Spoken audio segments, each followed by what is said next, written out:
Hello everyone, it's Charlton. Please subscribe to my channel, tap the notification bell, like this video. That helps me to keep making videos. I'd appreciate it majorly. Update on the Jeffrey Epstein sex trafficking case. Everybody obviously knows that he didn't get bail. He was denied bail yesterday. Two new accusers have come forward after Epstein was denied bail. I assume the inference is they felt safer knowing that he'd be in jail while he awaits trial and during the trial to come forward. Whatever the inference is, they did come forward, and they're not named. And this is CBS News. The prosecutors in the Southern District of New York have been saying since this began that every single day the case gets stronger against him, and more accusers are coming forward. What their specific claims are, and how many, the specific number of people coming forward, we don't know. And whether or not there will be new charges in between now and whenever the trial begins or during the trial, that remains an open question as well. The trial date has not been set. According to this CBS article, actually, a trial date has not yet been set, although the judge did set July 31st, scheduled a conference for prosecutors and Epstein's lawyers. I assume that's just like a pre-trial meeting to determine what date works for everybody, their calendars, to have a trial date, start date. So, but according to the CBS report as well, Epstein seemed unfazed when the judge delivered the decision Thursday, denying his bail. Whether that's a good poker face or not, this is just the beginning, and these are very powerful people involved. So it's not as though there's any slam dunk here, but I think we all know what this is about. Okay, I mean, it's no accident that this is coming out of the Southern District of New York, that the Public Corruption Unit is running the case, and actually, Comey's daughter, I already forgot her first name, is the lead prosecutor. And that has several implications that I've gone into in other videos. I'm not going to go into it here. But everybody knows that where this might be heading is Trump, okay? And it just depends on where you line up politically in terms of, your opinion on it. It's just human nature. So, but just let me tell you the problem I think Trump has. And I don't know, obviously, it's just my opinion. But I think he's got a big problem, and the big problem isn't just the legality of it. It's how it all stacks up. Because let's just assume, that what a lot of people claim or believe is true. Let's assume that Jeffrey Epstein does have dirt on many, many different people, and that he has been able to blackmail, some very prominent, powerful people.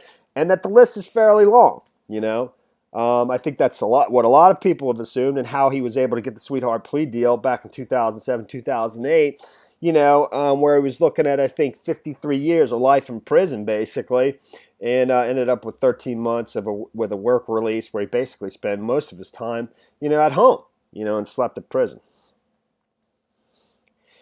My point is that basically, the Southern District of New York, I mean, what that legal analyst who was a former assistant U.S. attorney in the Southern District of New York, who frequently appears on CNN now, Eli Honig, was making, the point he was making was absolutely correct. And I'm not making the exact same point, but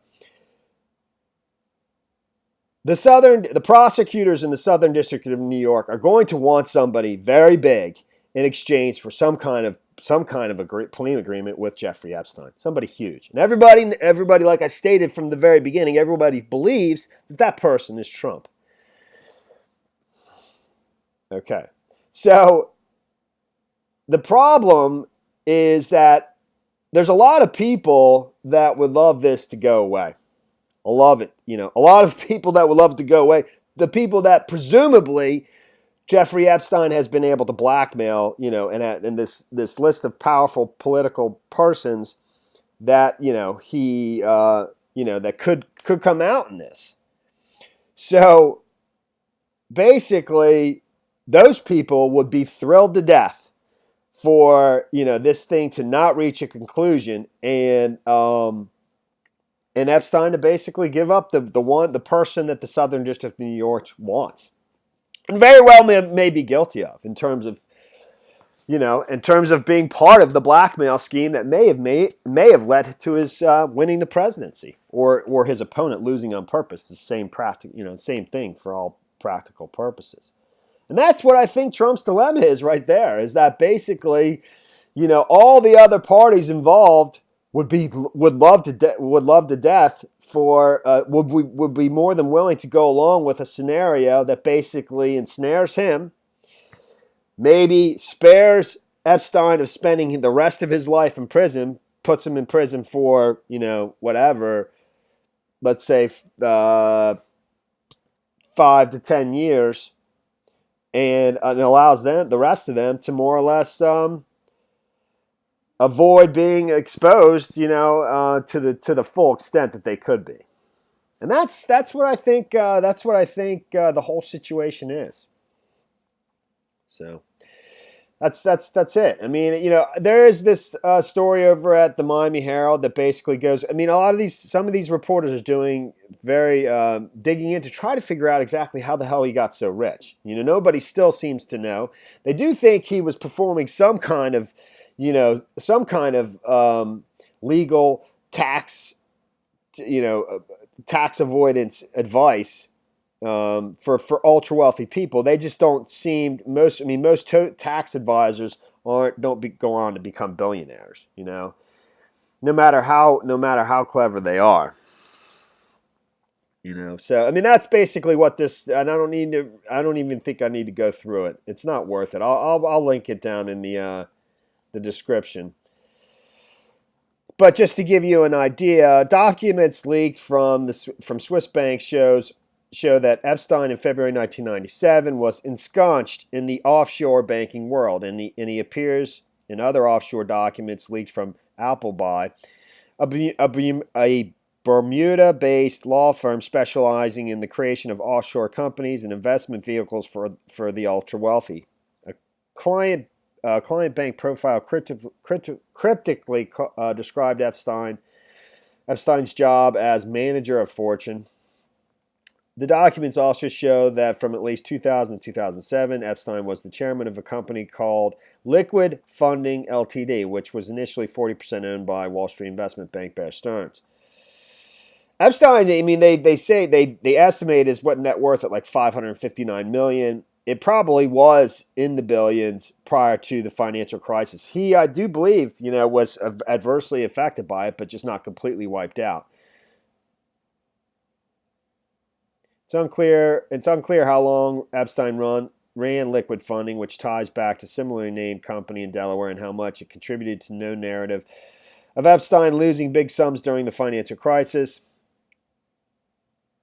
But coupled with the fact that many of his businesses were operated in or with the help from Caribbean offshore tax havens, the documents raise the likelihood that Epstein's wealth is spread secretly across the globe. And then it goes on, to indicate that he had two bank accounts, one with $880,000 in it, another one with $3.4 million in it at different times, illustrating that, he's probably got stashes all over the world if he was ever to be let out on bail. I think this was written before the bail decision and then updated afterwards. So, there's also this article over here at Bloomberg, and who was this? I mean, was this that same Julie Brown? No. Kevin Hall and Nicholas Nahamas.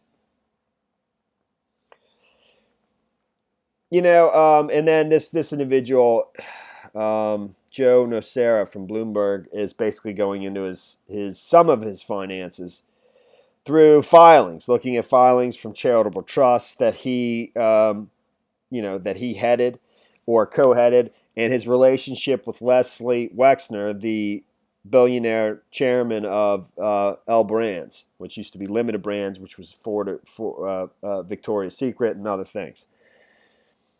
But he goes on to say the lack, and I'm just going to make a few points here. He's got some things down in the bottom here. I didn't fully understand this list of things, and he does this in his articles. But they're not footnotes. They're not like they're notes to himself. Kind of. And there's this one on the very bottom that sort of definitely caught my attention. There's one other one too, and I'm going to wrap this up. I didn't do the greatest job of explaining this all, but I got a job to do and I got to get to it. And you want to listen to me? You listen to me. You don't? That's just fine too. The lack of SEC registration strongly suggests that Epstein never managed money for billionaires or anyone else, as he long claimed. But after making phone calls for the last few days, I'm pretty sure he did do something useful for the super wealthy. He was a tax and estates advisor, the kind who has the knack for finding loopholes to help clients minimize their taxes. And he was said to charge a small fortune for his services. Still, how many tax advisors do you know who have a net worth of more than $500 million? No matter how wealthy their clientele. Thus, the mystery of how Epstein became rich to own 6 properties, plus a private jet, plus all the rest of it remains just that, a mystery. And actually, like I said, I believe his net worth was well above $500 million prior to the financial crisis. I think he owns an island. And then it goes on to basically go through filings of his charitable trust that he worked with alongside of Leslie Wexner, and he's posing the question as, was this a way of basically funneling payment to Epstein? Because the way the transactions go, they happen the same way every time. They go from a charitable trust that's headed solely by Lex Wexner to to trusts that were chaired between just to the two of them, and then sales of stocks take place, and money it leaves the trust. It's not terribly important. The very first, that's what I wanted to communicate to you was the what I was saying of how I think where this is going. I think this is leading towards Trump, and obviously, and it may not, obviously. I'm just some guy, but this is what I think, and I think the problem Trump has, besides the politics of it, he is a mess right now. It doesn't matter that the economy is raging and doing extremely well. Whether he deserves all the credit for that, he deserves some, but I don't know that he deserves all of it. But it doesn't matter. You could just see he is a mess, and you could see how desperate some of his most loyal supporters and advocates who have invested everything in him. Whether it's personalities on talk radio like Mark Levin, whose appearance on Sean Hannity last night was just. It's just pathetic, man. It just is. The ranting and Sean Hannity saying, wow. The wow is how pathetic it is. It's sad. But I'm telling you, he's in huge trouble. And he's going from, losing 2020 to potentially becoming just a laughingstock. I could end up being wrong. But I don't think so, man. I do not. And part of the reason he didn't win the first time. The reason he won the first time because, in my opinion, his opponent lost on purpose. And I think it involves this right here, dude. So, in any event, one of the things he notes, a couple of his notes, which again, I don't think these are footnotes. This one's not the most interesting one. It says prior to 2013, L Brands was known as Limited. This is L Brands is Victoria's Secret. That's Leslie Wexner, the billionaire chairman of that company. For a short time, Wexner had another company called Limited 2, which for tweens. Epstein can also be found in Limited 2's documents. The smaller company, Limited 2, shut down in 2008, which is when Epstein, got the sweetheart plea deal and spent the 13 months in jail. The county jail in Palm Beach, even though he really was released out on work release every single day for 12 hours a day. Well, 6 days a week. But they're saying that Limited 2, the company, this company for tweens that was part of L Brands, shut down right around that time. It actually, I don't know that I looked it up a little bit, and it didn't shut down. It had changed its name to Tweens. Or something, Tween Brands, and Limited 2 stores closed or something. In any event, just the timing of it's an interesting note. The thing that I don't understand, number 7 here, and I'm not going to point to it. This stuff will be leaked in the description. Was the second Epstein Foundation, Gratitude America Ltd., was established in 2012. In 2015, it received its one and only contribution, $10 million, from a mysterious entity called BV70, Boy Victor 70. And I have no idea what that is. It's just the fact that it's at Epstein's, the second Epstein Foundation, Gratitude America Ltd., established in 2012. And in 2015, it received its one and only contribution of $10 million from some mysterious entity called BV, Boy Victor 70. I don't know. That made me think of this article over here, which kind of got me, really into this, this whole, what I've been talking about. At Vanity Fair, the meeting between David Pecker and Donald Trump in Trump Tower on the 26th floor in early 2015, where supposedly, according to Sam Nunberg, a former employee of the Trump Organization, and Michael Cohen, David Pecker brought along an issue that had the cover of Prince Andrew and something else about a story of Jeffrey Epstein, and that after that meeting, Trump said that the pictures he had of Clinton at the island were worse. And this is it says in the week or so leading up to the CPAC speech, that was in late February 2015, where Trump mentioned Clinton, at that CPAC meeting. So it's just this entry here, number 7, made me think of that, but I have no idea. I mean, it's just there. If you follow my channel, you know what I'm talking about. And that's the story there. That is the story there, man. Thanks for watching my videos. Please subscribe to my channel. Give me a like down below. I'll see you in the next video. Later, man.